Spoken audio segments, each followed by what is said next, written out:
Madame, Messieurs, merci de nous rester fidèles. C'est votre chaîne Web Info TV. Bienvenue dans cette nouvelle émission Décryptage. Aujourd'hui, nous allons nous pencher sur les défis de reconstruction de la République démocratique du Congo, un pays confronté à plusieurs défis majeurs tels que la sécurité, les problèmes politiques, mais aussi la mauvaise gouvernance.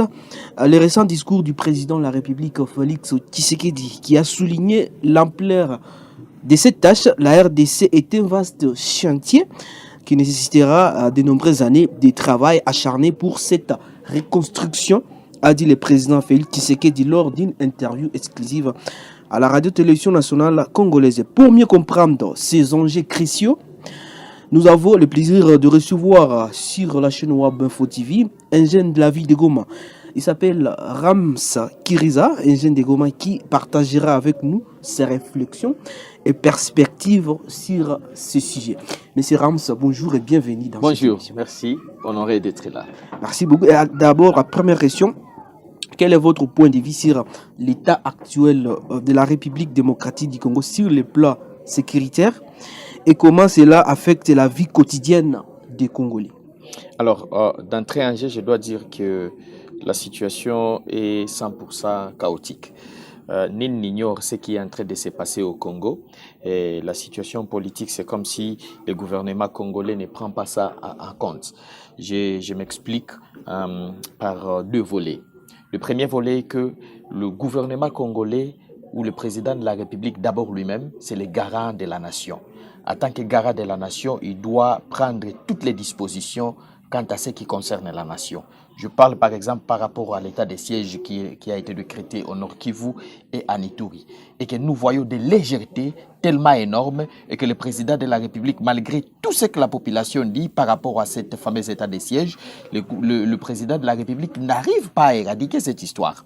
Nous savons la question avec la complicité de plusieurs chefs d'état-major, des généraux et je ne sais pas qui et qui, dans l'implication avec le M23, mais jusque-là, le président de la République ne prend pas en compte avec sérieux, c'est-à-dire la question qu'on est en train de dire par rapport à ça. On t'y a béni et le président de la République, jusque-là, en tant que garant de la nation, n'arrive pas à trouver des solutions idoines par rapport à cette question. Il y a plusieurs mesures et que donc, prises jusque-là par le ce ne sont que des mesures de la bouche, des mesures politiques, mais de mesures concrètes. C'est ça ce que nous sommes en train de chercher. La population n'a pas besoin de on va faire, on fera et on va faire après 10 ans. La population a besoin de la vie puisque la vie c'est l'instant. C'est à ce moment qu'à Kichiche, on est en train de tuer. La fois dernière, la semaine passée, on a tué les gens à Tongo. Jusqu'aujourd'hui, le président de la République n'en parle rien quant à cette question. Et que donc, on se pose déjà la question par rapport à la situation politique. Mais il suit de près la situation parce qu'il y a un gouverneur ici qui représente les... Suivre les questions de près et être concret, c'est différent. C'est deux choses différentes. Je vous donne un titre d'exemple. Politiquement, est-ce que le gouvernement congolais contrôle les territoires de Rutshuru? Absolument pas. Est-ce que le gouvernement congolais sait à combien on a pillé et stocké les territoires de Rutshuru? Absolument pas. Les donc territoires de Rutshuru est contrôlé. Par qui? Malgré le fait qu'il est inventant... Non, c'est contrôlé par les rebelles. Même le gouverneur militaire, je m'excuse, non, c'est anormal, il est général. Il n'est pas n'importe qui. Il est général. Et le grade qu'il a, c'est-à-dire après lui, bon, je ne sais pas. Donc, il ne peut même pas arriver à Rutshuru, à Kiwanja. Le général qui contrôle la province. Donc, il ne peut le même chef pas... des opérations, parfois, il fait des déplacements dans certaines zones. Mais pas à Rutshuru, puisqu'il ne peut pas arriver. Ce sont les rebelles qui sont là. Et que donc, en état général, par rapport au grade qu'il a et à l'expérience que nous avions appris qu'il a, et que donc, il ne doit pas se rendre moyennement sur ridicule devant plus ou moins 7000 hommes, puisque M23 n'a pas 7000 hommes. Voyez-vous? Et que donc, je dois dire que le gouvernement congolais est en train de blaguer avec la vie de la population. Nous avions suivi en France, par exemple. En France, un Maïbobo, un enfant de riz, un chèque était mort la fois dernière. Vous avez vu tout ce qui s'est passé? Mais ce n'était pas un chèque, c'était un enfant. Mais écoutez, il a quelle demeure? 17 ans. Alors, pendant que Il a été Rutshuru, honoré par le président de la République. honoré française. par le président de la République, pendant Il que a été tué Rutshuru, par un policier. mardi, la fois Oui. passée, le 11-23 avait égorgé plus de 9 personnes, violées et tuées, et d'autres sont Vous jetés savez dans que les fosses l'M23, communes. c'est un groupe terroriste qui est financé. Mais écoutez, nous avons Un un groupe gouvernement, structuré, oui. nous avons un Oui. gouvernement très bien organisé. Nous avons des vaillants soldats. Donc, vous voulez me dire qu'aujourd'hui, le FARDC est incapable d'éradiquer ces groupes armés de 7 000 personnes non entraînées? Non, les FARDC n'est pas incapable, mais vous savez Mais que cette pourquoi question, maintenant le gouvernement cette question, on dirait, congolais- il faut beaucoup de mesures. Parce que lorsqu'un groupe terroriste bien structuré, financé par un pays étranger, il faut beaucoup de mesures pour l'éradiquer. Ça ne peut pas prendre des jours. Il faut se poser déjà des questions. Financé par que le pays, le petit pays. Le Rwanda. Donc, pour dire les Rwandais, qui est un petit pays et que nous pouvons écraser dans moins d'une minute. La question, la bonne question, c'est la volonté politique. La gouvernance qu'on n'en a pas. Malheureusement, la plupart des fois, c'est que nous sommes en train de déplorer. C'est quoi? C'est que nous ne mettons pas en avant-plan ce qu'on milouke, la couche Kebela. Voilà, nous pensons que c'est le gouvernement, c'est la communauté internationale qui doit faire à notre place. Je vais vous dire une chose. Aucun pays n'a jamais développé notre pays. Aucun. Aucune nation n'a jamais développé notre pays. Aucun. Aucune nation n'a jamais développé une autre nation. Et la communauté internationale, elle est forte derrière une nation forte. Il vous accompagne dans votre force. Et il est faible dans un pays aussi qui est trop faible. C'est que la communauté internationale est hypocrite.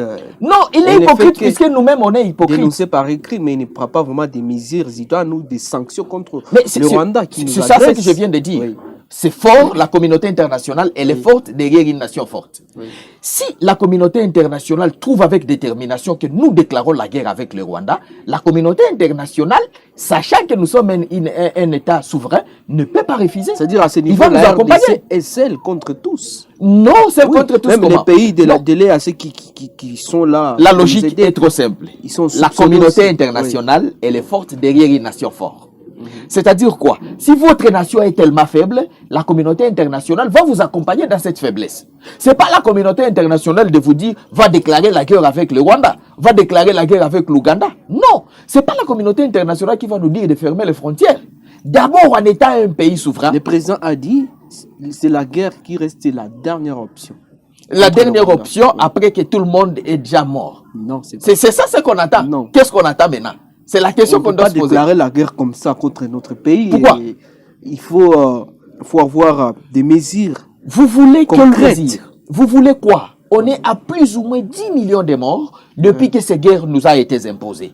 Et jusqu'aujourd'hui, vous attendez. Donc vous attendez jusqu'à ce que le dernier Congolais va mourir pour vous rendre compte que ben là, tout Kivu est parti, tout Nord Kivu est parti, tout Ituri est parti, et Maniema, qu'il faut maintenant déclarer la guerre. Absolument pas. Mais je pense que les gouvernements ne restent pas à bras croisés. Il y a des mesures qui sont prises. En tout cas, moi, je n'ai pas la sécurité en l'est du pays. Quand même. Non, moi, je n'ai pas cet angle, cette optique, puisque si nous parlons par exemple à l'est de la RDC, et je vous donne. C'est pas pour que l'état de siège a été décrété. C'était pour voir comment trouver une. Quel est son bilan? Quel est son bilan? Pendant qu'aujourd'hui, ça fait plus d'un an que Rutshuru est pris dans le main des groupes armés et que l'état de siège est là. C'est vrai mitigé. Largement, il faut dire qu'il est largement mitigé. Sur tous les plans, il y a quand même quelques avancées. Par exemple, quoi? Oui. À part nommer les noms des X ou Y, à part, je ne sais pas, nous imposer des taxes fortement. C'est certains groupes qui se sont désengagés. Je vais vous dire. Vous savez, avant l'état de siège, il y avait combien de groupes armés? Et pendant l'état de siège, il s'est né combien de groupes armés? Ça, c'est comme ça qu'il faut déjà évaluer. Ça, c'est un. 2. Avant l'état de siège, les 40 voleurs à Goma étaient à combien?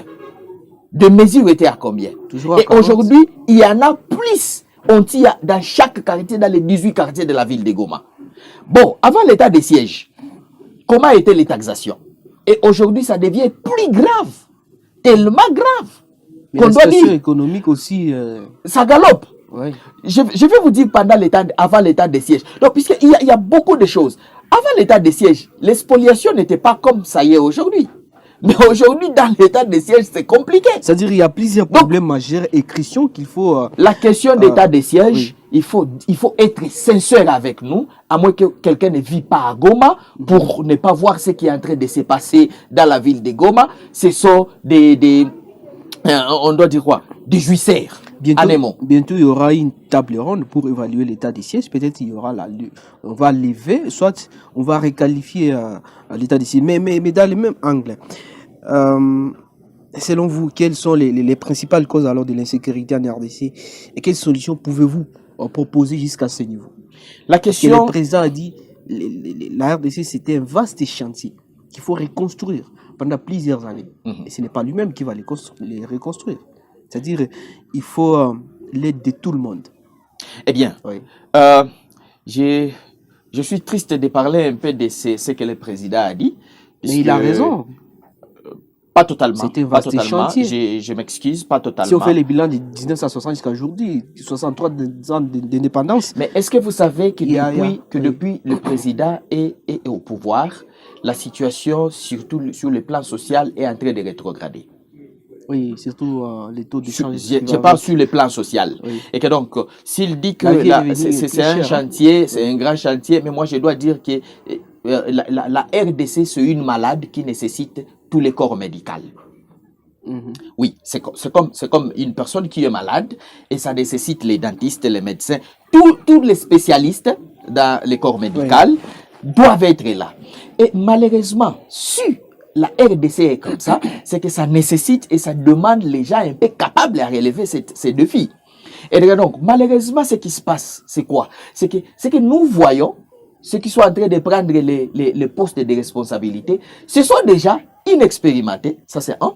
Deux, ce sont des gens qui proviennent des clans X, Y. On ne fait pas compte de la géopolitique. Vous parlez des récentes nominations du président de la République? Mais je parle de globalité. Depuis que le président de la République est là, il avait parlé un peu des FCC, croyant que c'est FCC qui est en train de mettre les bâtons dans les roues. Mais après FCC, voilà ce qui s'est passé. Comment un ministre peut le nommer et dans moins d'une année, il devait millionnaire? Et il remplit tout Goma avec des maisons. Vous parlez de qui? Non, par des raisons déontologiques, je ne cite pas. Non, mais écoutez, s'il faut parler de Vital Kamerhe, il faut être franc, puisque ce Congo nous appartient. Ce Congo n'appartient pas à Vital Kamerhe, à qui je respecte et je n'ai pas fait allusion à lui. Les gens les respectent beaucoup. Mais moi, après un moment, je commence déjà à en avoir beaucoup de réticences. Il a une tache d'huile sur lui, mais il a été blanchi par la justice. Non, mais s'il a été blanchi, où est notre argent? Quel argent? C'est pas lui qui a pris l'argent. C'est pas lui, mais il était le responsable des 100 jours. Donc, si c'est pas lui, forcément, il doit y avoir quelqu'un d'autre. Et que si dès qu'on n'a pas encore trouvé quelqu'un d'autre, nous devons d'abord dire Papa Vital Kamerhe. En tout cas, ce levier qu'on respecte beaucoup, il est très intelligent et nous respectons ça. Mais maintenant, il doit carrément nous dire qui, puisque c'est lui qui coordonnait un peu ça. Mais Mzé, non, c'est pas lui qui coordonnait. À l'époque, celui qui coordonnait les programmes de 100 jours, c'était pas Peter Kazadi, mais Nicolas Kazadi. Mais à l'époque, il était ambassadeur général du président. Je vais vous dire une chose. Voilà. Nous avions suivi tous les procès de 100 jours à l'époque. Il y a des choses. Un, on a dit, c'est lui qui a appelé les gens. C'est lui qui a envoyé les invitations. Et donc, vous avez suivi... Mais c'était pas lui le coordonnateur. Mais c'est lui le créateur de l'idée. Donc, c'est à lui, les bons tailleurs, il sait, celui-ci peut faire partie, celui-là peut faire partie. Donc, pour dire que, il était le directeur des cabinets du président de la République. Oui. Donc, tous les rapports, il devrait savoir. Dans chaque secteur, dans chaque endroit, il devrait savoir. Et pour les maisons préfabriquées, c'est à tel niveau. Pour, je ne sais pas, le passerelle, c'est à tel niveau. Pour, je ne sais pas, les sous-traitants, c'est à tel niveau. Il doit avoir les rapports. Et que donc, c'est pas lui. Blanchi par les gouvernements, par la justice congolaise, que moi, je fais confiance. Mais c'est qui maintenant? Vous voyez la légèreté du gouvernement? Oui. C'est qui? C'est une question pendante et qui reste en suspense. Pourquoi on peut blanchir les gens jusqu'à ce que tout le monde sorte du prison et jusque-là, on n'arrive pas à nous dire qui a volé? C'est trop grave. Donc, il faut dire que même tous les magistrats qui ont participé dans cette question et qui ont condamné par défaut certaines personnes doivent être virés. En principe, ils doivent être arrêtés. Et d'autres personnes sont mortes. Vous venez de parler du juge Raphaël. C'est la vie qui est partie. C'est cette crime intellectuelle congolaise qui est partie. Et c'est un père de la famille qui est parti. Dans des histoires un peu, qu'à la fin, on nous dit, mais on n'a pas trouvé les voleurs. Pourquoi on a fait ces procès? Mais cette question a évolué un tout petit peu, puisqu'il y a eu un procès public. Il a été condamné un tout petit, il a fait 2 ans, je crois, en prison, c'est pas ça? Mais regarde, le ministre, à l'époque de la santé, qui avait détourné beaucoup d'argent du programme. Mais il n'y a pas de preuve que la justice l'a blanchi aussi. Mais pourquoi la justice est en train d'arrêter et blanchir? Donc si on arrête et on blanchit, c'est-à-dire on doit dire qui a volé exactement. Oui, oui. Qui a volé? Donc on n'arrive pas à comprendre. Et c'est ça, c'est là où le président de la République doit tirer attention. Est-ce il nous amène des amateurs, de pauvres au poste de responsabilité? C'est-à-dire vous pensez que le président a créé des millionnaires? Oui, par erreur. Je pense qu'il avait fait confiance avec, autour un peu de son entourage, croyant que X ou Y peut faire mieux. La population était toujours pauvre. De force son intérieur, il était pauvre directement. Et que donc, c'est le président de la République ne doit plus, dorénavant, se fier par rapport aux gens qui ont grandi ensemble. Ça, c'est 1. 2. Il ne doit pas se fier aux gens du parti politique, puisque à la seconde, le président, bien qu'il est venu de l'IDPS, il n'est pas le président de l'IDPS. Il est le président de la République démocratique du Congo. Le président de la République, c'est une institution. Vous voyez un peu. Et que donc, il ne doit pas se fier à ces histoires-là. Nous étions avec lui en Belgique, je ne sais pas, en France ou en quoi. Non, il doit se fier maintenant à la méritocratie. Je vous assure que la République démocratique du Congo a déjà un peu conscient. Et j'en connais. Moi-même, j'en connais plus d'une dizaine, plus d'une centaine. Malheureusement, ces gens, ils ne sont pas là, malheureusement. Malheureusement, c'est ça le problème du Congo. Vous savez, le problème du Congo, c'est quoi? Même aux élections que nous sommes en train de préparer en 2023, le Congo n'a jamais eu la chance de faire passer les gens conscients. C'est ça le problème Ce sont toujours des inconscients et des immoraux qui y vont. Et quand ils sont là, ils commencent maintenant à nous injurier, nous, la population. C'est le problème, comment on dit, l'éducation civique, morale, électorale. La population n'a pas encore pris conscience. Qui voter, pourquoi voter? Est-ce qu'il faut voter qui parce qu'il qui vous a dit qu'au Congo, la plupart, c'est la population qui vote? Nous avions suivi, je parle du cas de Goma. Non, il y a des décideurs qui décident que non, mais la population vote. Mais écoutez, nous avions... C'est les urnes je parle directement de la ville de Goma. La population s'exprime au travers les urnes. La population s'exprime, mais malheureusement, la CENI ne laisse pas cette expression de la population puisse se manifester. Malheureusement. Mais elle s'est manifestée en 2018, vous ne l'avez pas vu. Moi, je suis en train de te dire la ville de Goma. Qu'est-ce que nous n'avions pas vu?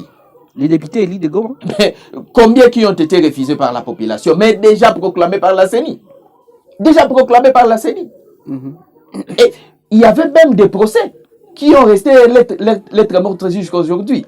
Et que donc, malheureusement, c'est ce que je dois dire, c'est quoi? Le niveau du président de la République, c'est lui le dernier décideur de la République démocratique du Congo. Et que donc, il ne doit pas faire 3 erreurs.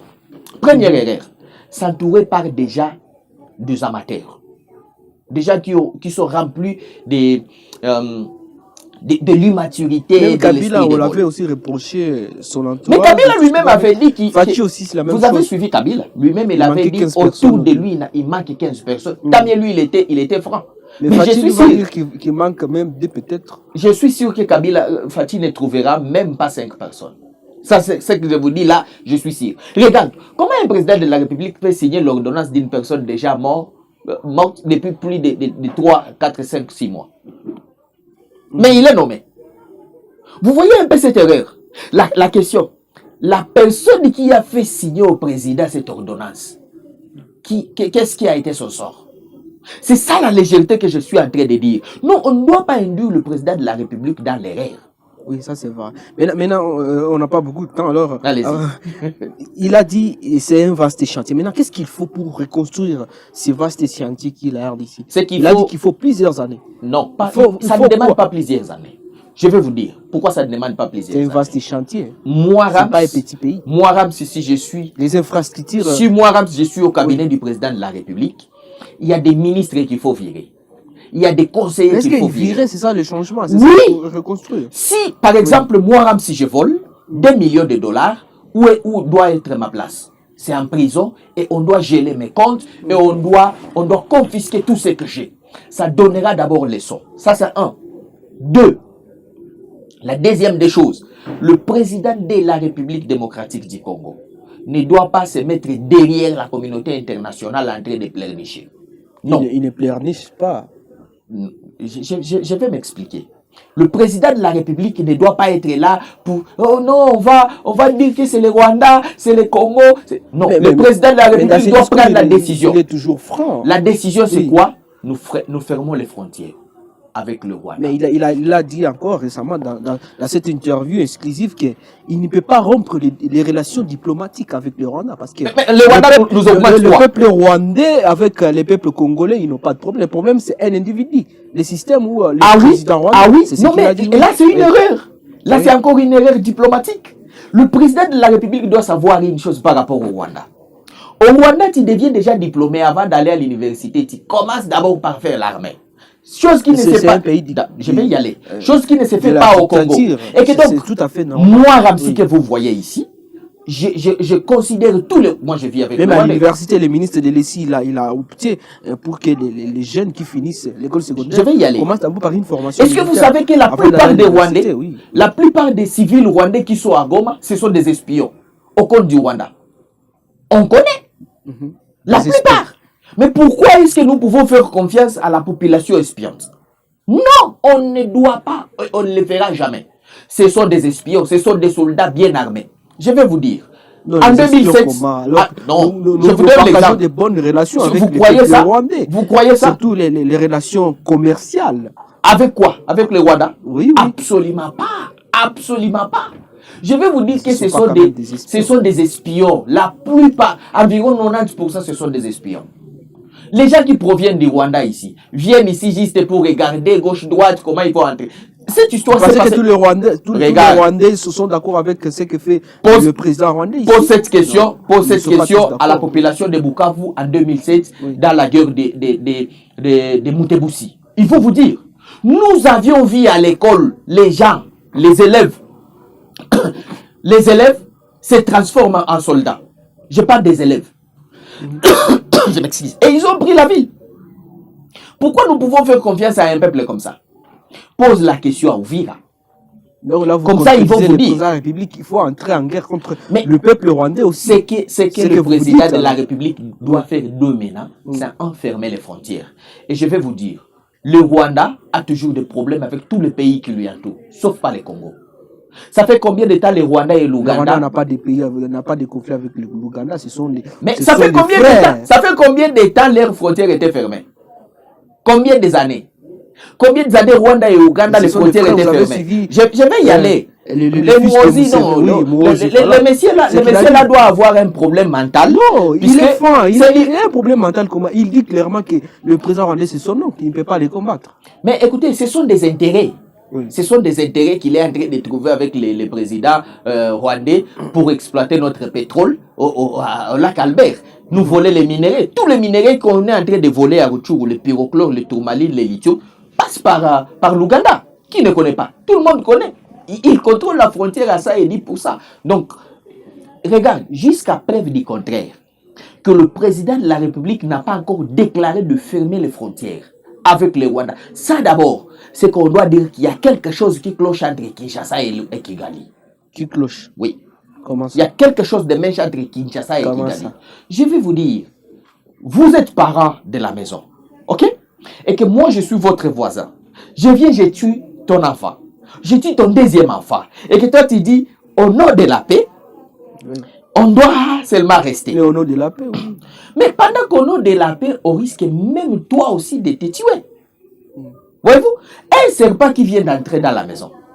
Et que vous avez des querelles avec votre femme. Qu'est-ce que vous allez faire? Le président, il a dit, il a rassuré que cette guerre du 23 ou le 14, c'est une question qu'il ne va pas dire parce qu'il y a des éléments qui sont en formation qui bientôt vont venir sur le terrain. Je vais vous dire que nous n'avons pas besoin des éléments qui sont... Je vais vous dire que nous n'avons pas des éléments qui sont en formation. Je peux vous réciter 3 généraux que moi je connais qui peuvent éradiquer ces guerres dans moins d'une semaine. 3 généraux. Oui. Lesquels? Si on prend Chiwewe, lui-même, qui aujourd'hui contrôle là. Tu vois les chefs d'état-major. Oui. Mais il est là. Non, il n'a pas l'ordre. Au finish, c'est le président de la chef d'état-major. Au finish, c'est le président de la République démocratique du Congo Oui. qui est le chef suprême des armées. Chiwewe va là-bas et je veux que dans 2 jours, la guerre se termine. Et la guerre va se terminer. Donc, vous voulez dire que Mamadou Ndala il était plus expérimenté que Chiwewe? Non. Il y a M. John. Mais il n'est pas un militaire de terrain. Chiwewe, il était chef des JR. Il faut lire la mais Mamadou, biographie de ces garçons. Il était un militaire de terrain. Il faut lire la biographie de ces garçons. Oui. Regarde John Chibang. Moi, j'ai dit, il y a des gens. Je peux vous réciter autant. Il y a des gens. Mais il y a d'autres qui ont été arrêtés alors pour collaborer avec les rebelles. Ça aussi, c'est un problème, non? Donc, vous voulez dire que jusqu'aujourd'hui... Mais ça, vous ne condamnez pas. Condamnez comment? C'est qui collaborent, certains généraux qui collaborent, qui sont des mèches avec les terroristes, avec l'ennemi. Je l'ai dit en passant. Non, vous ne l'avez pas dit. Je l'ai dit en passant. Pourquoi le gouvernement congolais amène de légèreté dans cette question? Oui, c'est-à-dire, bien que le président de la République qui met toute son énergie pour éradiquer l'insécurité, mais il y a quand même ceux-là qui veulent mettre des bâtons dans les roues. Est-ce que vous savez qu'au nom de la nation, au nom de la paix de la nation, la loi, la condamnation des morts doit retourner? C'est haute trahison. Mais il n'existait plus, cette loi. Il n'existait plus. Est-ce que vous savez qu'au nom de la République démocratique du Congo, le président peut encore signer cette ordonnance condamner quelqu'un pour fusiller? Non. Nous avions vu ça avec les droits de l'homme ne peut plus autoriser ça. C'est ça ce que je suis en train de dire. Démocratie. La communauté internationale, elle est forte derrière une nation forte. Oui. Ça va?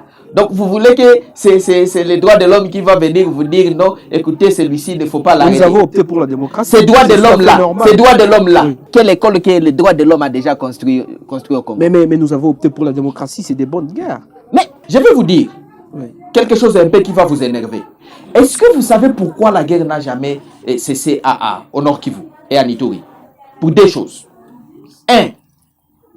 Les jours où on tuera une personne proche de la famille du président de la République ou du vice-président. Je parle en titre d'exemple.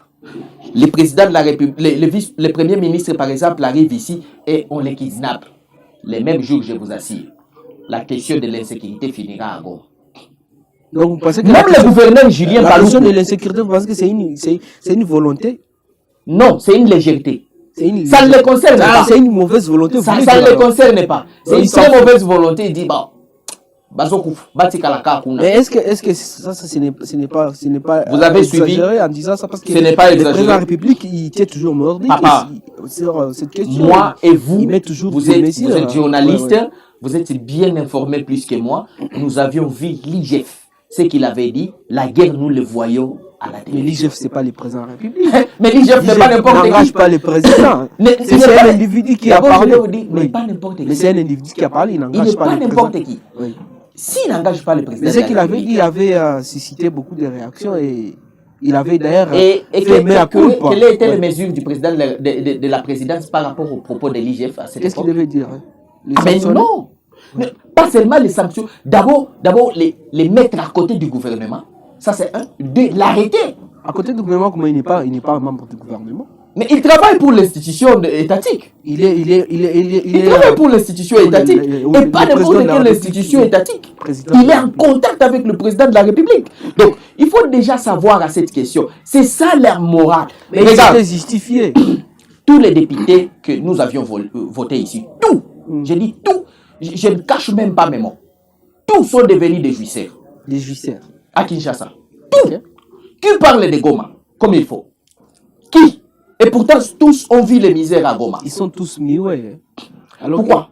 Je vous dis, la plupart des gens qui sont à Kinshasa, à cause des chaleurs et autres choses, ils entrent dans les chaleurs. Comment est-ce que ça c'est une bonne chose? Je parle des chaleurs d'argent. Je trouve que pas seulement à Kinshasa. Je parle des chaleurs d'argent, papa. À Kinshasa, au gouvernement, il y a ce qu'on appelle la bourgeoisie. Ils ont des maisons ici. Donc ils sont là pour jouir. Ils commencent même à nous injurier la population lambda. Ouais. C'est quoi ça?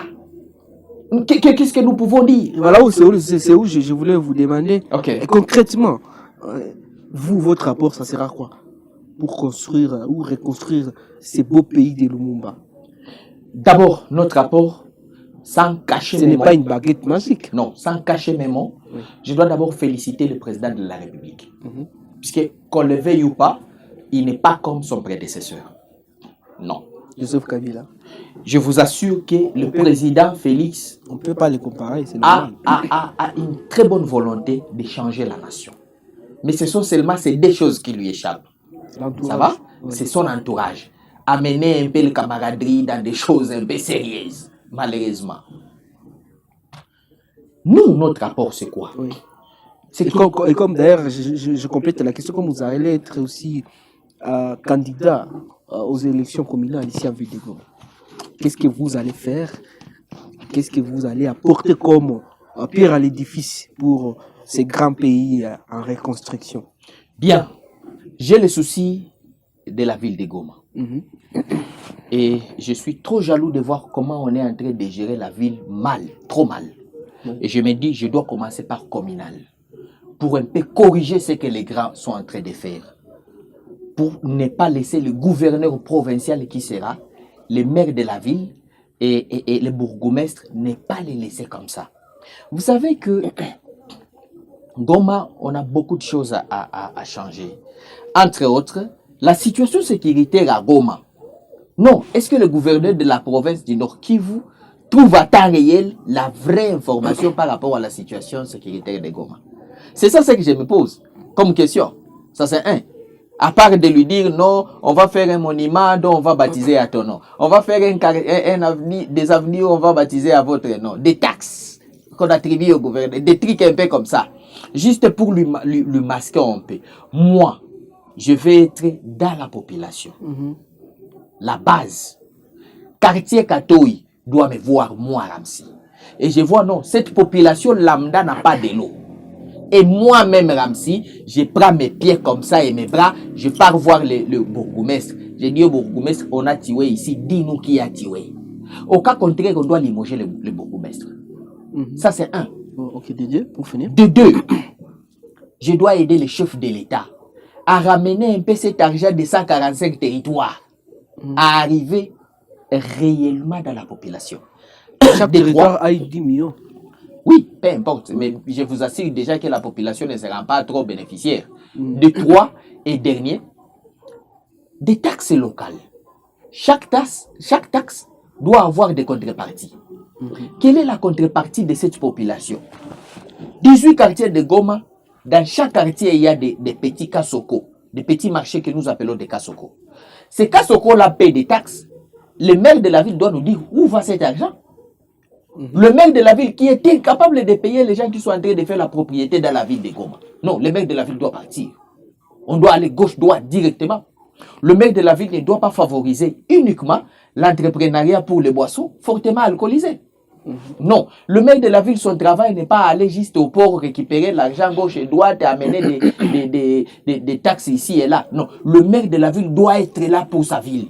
Merci. De se dire, non, si quelqu'un meurt, il doit avoir l'enterrement digne et sécurisé, que nous n'en avons pas. Le maire de la ville doit veiller sur la population, de ne pas spolier le cœur de la population. Le maire de la ville n'est pas là pour faire replérer encore la population du Nord Kivu.